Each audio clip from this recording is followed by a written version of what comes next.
This video is about bringing in an image from online to use as a template and tracing over the image using the pen tool. To get started, I'm going to open a new tab, Google image search, and I'm going to find an image that I'd like to use. In this case, I'm going to go for a 3-leaf clover.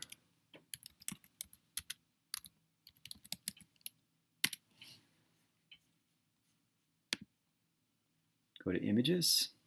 I'm going to take the very first image here, copy this, bring it into Photopea, and go to edit and paste. With the move tool, I can move the image into the middle, make it a little bigger.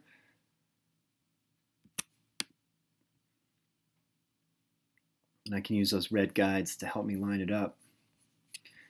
Now to simulate what would happen in Adobe Illustrator if you brought an image in and set it as a template, it would dim the image to 50%, and then it would also lock it down. And then you would need to create a new layer over top to trace over it with the pen tool. So I've just kind of made a template out of that one, and now I'm going to go to the pen tool, and I'm going to zoom in here a bit,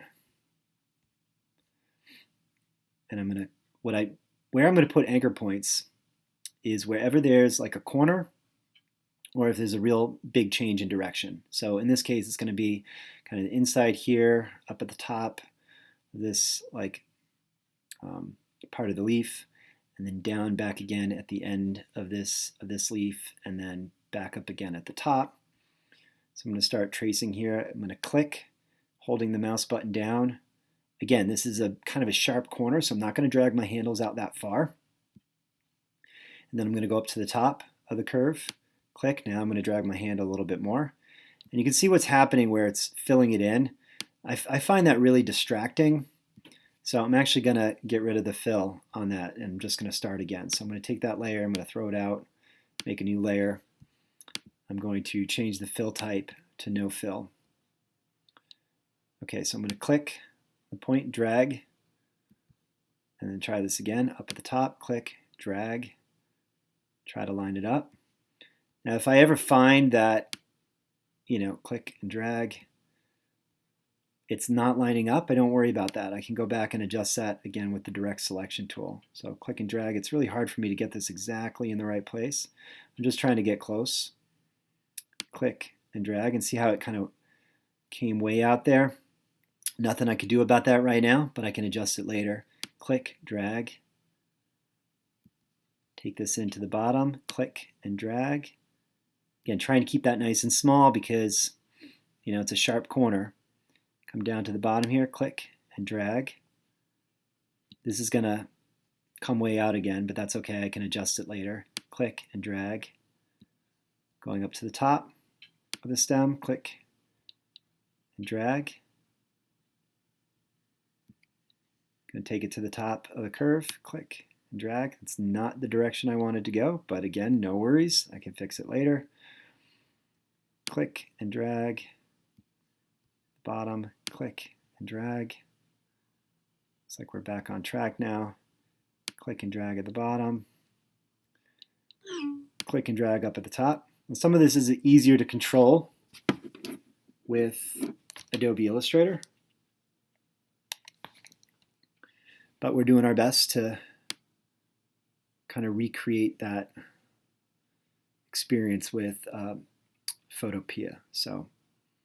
Okay, so I just made my way all the way around the shape, and now I want to go back in and I want to fix up. It's a bit of a mess right now, but I'm going to go in and I'm going to fix it up with the direct selection tool. So underneath the pen tool, hold the button down. There's my direct selection tool.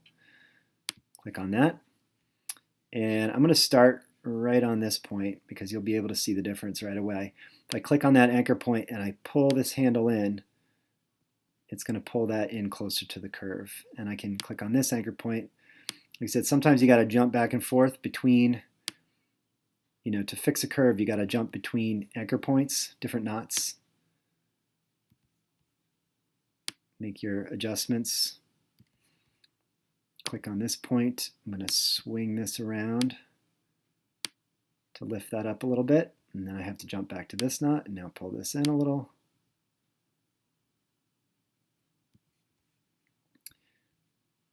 Zooming in a little bit more. Click on the anchor point. Doesn't have to be perfect, but you can get it pretty close. All right, adjust that to the curve. Pull this one in. See, since it's not quite doing what I want to do, so I got to click on that one, and then I'm going to pull this handle out a little bit more, lift that up there, bring this back in.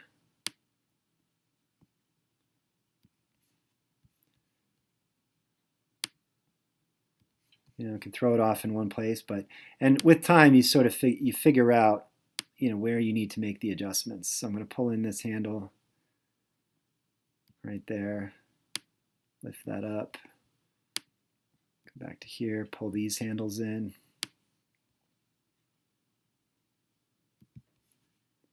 Jump in between knots, zoom out a little, pull that in, create less of a curve. Click on this point, swing this handle around, pull it up, bring that curve in, pull that handle down again. I want that to stay a nice point, so I'm going to pull this handle, there we go, make that a little longer. Now sometimes these get a little twisted up, so you got to sort of swing them back around. Calling them knots. It is sometimes like untangling a knot. This is another one that looks like it got swung around a little. So I'm going to swing it around. Bring this handle in to make that more of a point.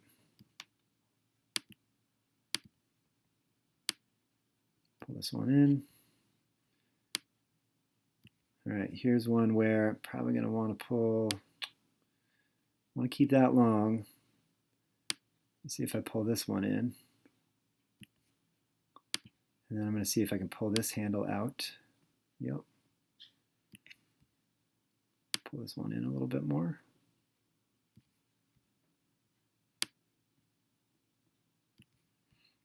This area was a little tougher because there was a lot of things changing direction here. So I knew that it wasn't going to trace the way I wanted it to. And that's okay, because I can fix it with this direct selection tool. I'll pull this handle way in, go flatten the bottom, pull this handle down, line that up. I think I got another knot. You can see it when I zoom in. It's kind of twisted up. Loop it around. Bring that in. Let me zoom out a little. And sometimes go back to the knot that I just did.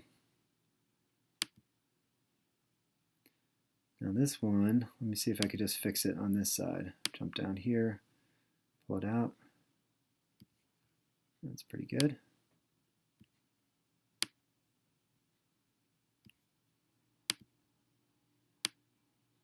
Pull in some handles to get a little bit more of a point.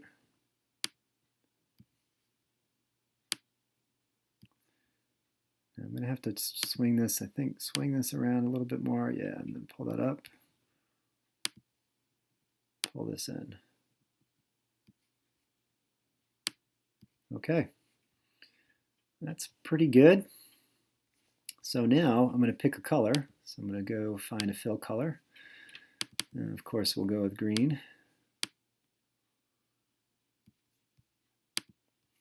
Got my green color. At this point, I can hide or I could delete the shamrock that's underneath. I'm going to zoom out a little bit. And if I click on this shape, I can go to the the move tool, and I can make it bigger, smaller. I can make copies.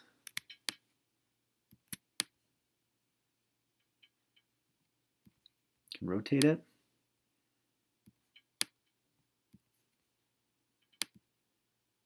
Duplicate the layer.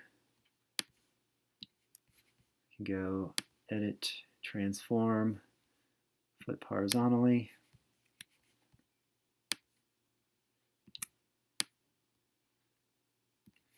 Change colors around a little bit if I want to, so I can go back to the pen tool if I want to change the color, because it was drawn with the pen tool.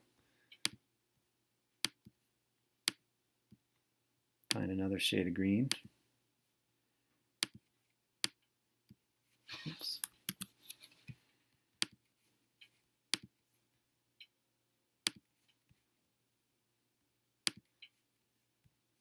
All right. And that is how we bring an image in, use it as a template, and trace over it with the pen tool. I'm going to download this image, export it as a PNG or a JPEG.